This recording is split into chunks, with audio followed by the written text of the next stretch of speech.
bersama. Hari ini kurasa bahagia.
Shalom saudara-saudari yang terkasih. Pada sesi yang keenam ini, kita akan mendengarkan pengajaran yang bertemakan sakramen yang membawa penyembuhan. Maka dari itu, saudara-saudari yang terkasih, mari kita dengarkan bersama. Kehidupan manusia berkembang seiring dengan perkembangan ilmu pengetahuan dan teknologi. Di satu sisi, iptek telah memberikan sumbangan yang sangat berarti bagi kehidupan manusia. Namun di sisi lain, iptek membawa manusia ke arah kehancuran dirinya. Kehancuran ini antara lain keterasingan manusia dengan Allah, sesama dan dirinya sendiri.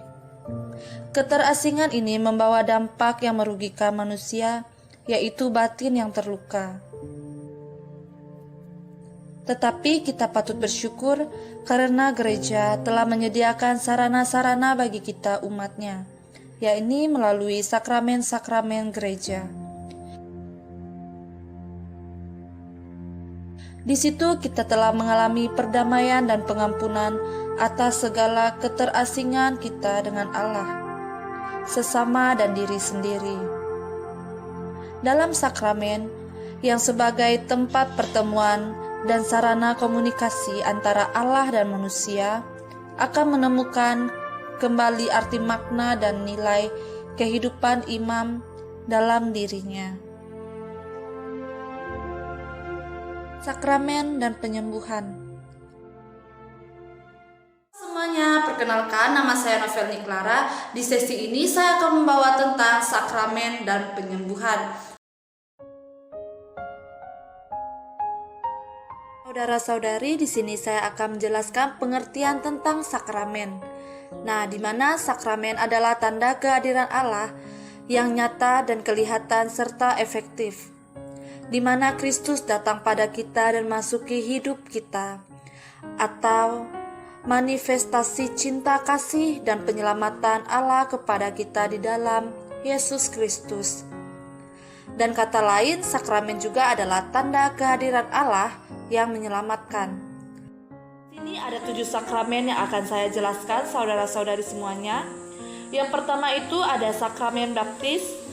Allah hadir dan mencintai kita dengan menghapus semua dosa-dosa kita dan mengangkat kita menjadi anak-anaknya. Yang kedua ada sakramen tobat. Allah hadir dan mencintai kita dengan mengampuni kembali dosa-dosa kita yang bertobat. Yang ketiga ada sakramen ekaristi.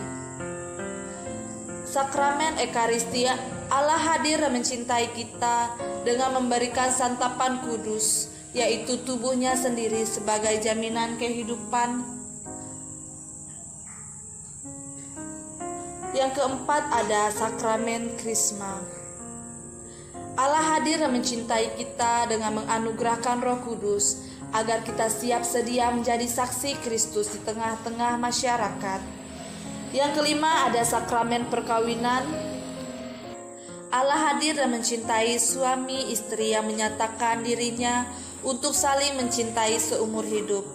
Yang keenam ada sakramen imamat. Allah hadir dan mencintai umatnya dengan mengangkat orang-orang tertentu atau para imam menjadi pelayanan-pelayanan dalam gerejanya. Para imam inilah yang menjadi wakil Kristus di dunia. Dan yang ketujuh ada sakramen pengurapan orang sakit. Allah hadir mencintai manusia yang sakit dengan mengampuni dosa-dosanya dan menyembuhkannya. Halo saudara-saudari yang terkasih, kembali bersama saya Yasinta. Pada kesempatan kali ini, saya akan melanjutkan materi yang telah dibawakan oleh Kak Novelni pada video sebelumnya. Jadi, pada video sebelumnya kita semua telah mengetahui apa itu sakramen dan mengetahui 7 sakramen. Jadi saudara-saudari yang terkasih, pada saat ini mari kita bersama-sama mempelajari 4 sakramen yang ditujukan untuk penyembuhan. Apa aja sakramen-sakramen tersebut? Yang pertama ada sakramen pembaptisan, yang kedua itu ada sakramen pertobatan, dan yang ketiga itu ada sakramen ekaristi, dan yang keempat yang terakhir ini adalah sakramen peminyakan suci.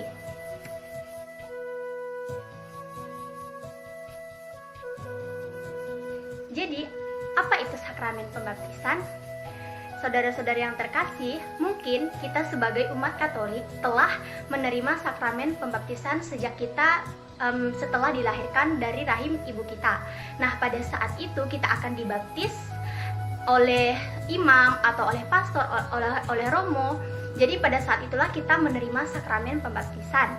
Nah, apa itu sakramen pembaptisan? Sakramen pembaptisan merupakan sakramen yang menjadi sakramen penyembuhan dasar yang memungkinkan kita untuk menerima atau menerima karunia-karunia untuk menjadi anak-anak Allah. Melalui sakramen pembaptisan ini, hidup kita diperbaharui dari kehidupan lama menjadi kehidupan yang baru, yaitu kehidupan Yesus Kristus yang selalu ada di dalam pribadi kita masing-masing. Jadi, saudara-saudari yang terkasih, melalui sakramen pembaptisan ini, kita dimurnikan secara rohani dan diperbaharui untuk memasuki keluarga Allah yang meskipun pada saat pembaptisan banyak orang-orang yang seakan tidak merasakan apa-apa, tetapi sungguh Tuhan itu sungguh nyata di dalam kehidupan kita ya saudara-saudari yang terkasih. Jangan pernah merasa bahwa kita tidak disentuh atau tidak ada karunia Allah yang ada di dalam diri kita, tetapi secara tidak sadar setiap hari melalui nafas kita telah merasakan karunia-karunia yang telah Allah berikan kepada kita. Jadi pada pembaptisan tersebut juga pada saat kita dibaptis, itulah yang terjadi penyembuhan untuk rohani kita. Jadi jiwa rohani kita diperbaharui, yang dimana juga relasi kita dengan Allah diperbaharui kembali, bahkan menjadi lebih mesra dari sebelumnya. Nah, pada saat kita dibaptis, kita dipermandikan oleh imam. Pada saat itu juga Allah benar-benar nyata di dalam hidup kita. Ia benar-benar hadir melalui pembaptisan tersebut dan menyatu dengan diri kita sehingga kita dapat menjadi pribadi yang lebih baik lagi.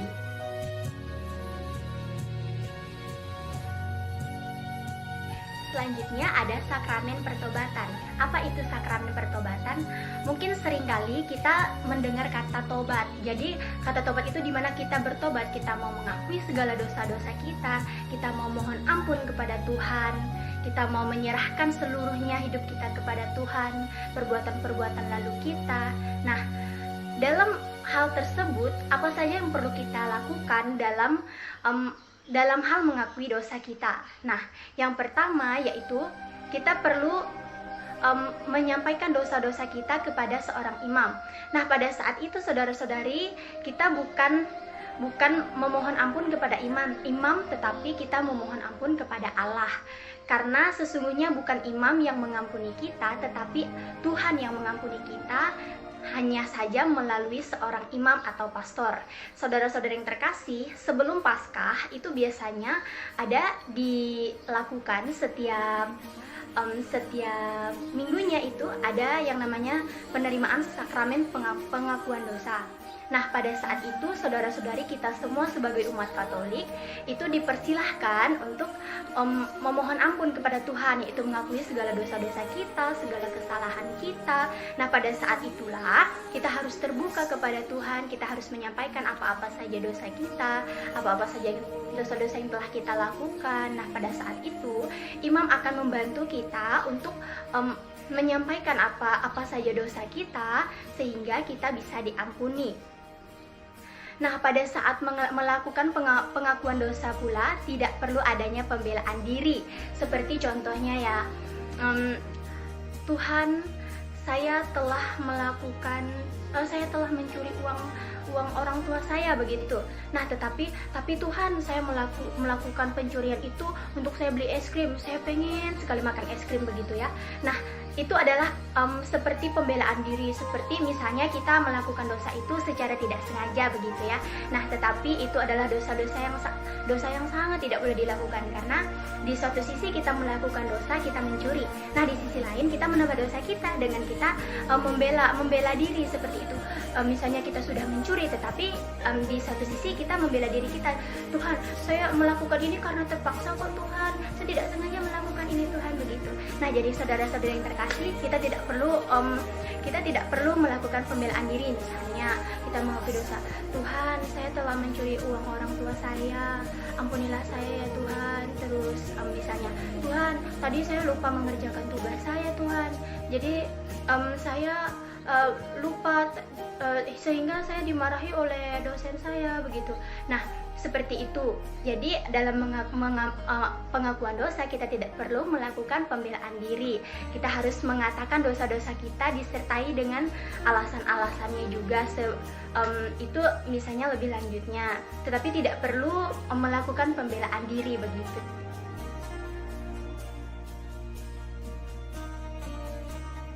Selanjutnya adalah sakramen Ekaristi.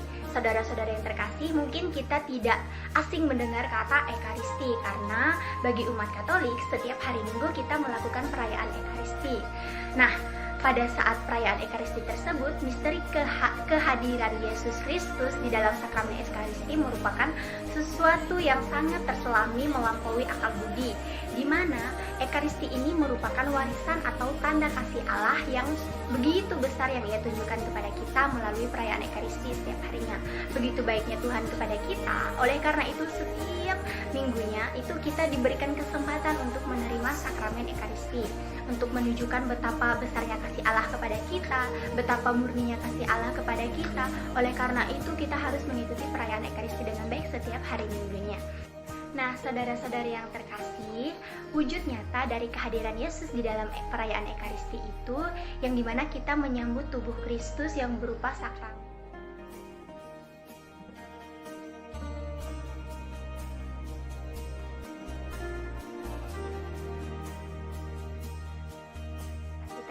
Sakramen ini kita disadarkan kembali betapa Tuhan sangat mengasihi kita. Tuhan datang kepada kita, Tuhan mau kita datang kepadanya, Tuhan mau kita bersama-sama dengan Dia. Kita mau menyangkal diri kita mau mengasihi Tuhan, kita mau mengasihi sesama kita, dan kita mengasihi diri kita sendiri. Nah, pada saat inilah kita harus sadar ya teman-teman bahwa mengikuti perayaan Ekaristi dengan baik itu sangatlah luar biasa dan sangatlah menyenangkan hati Tuhan.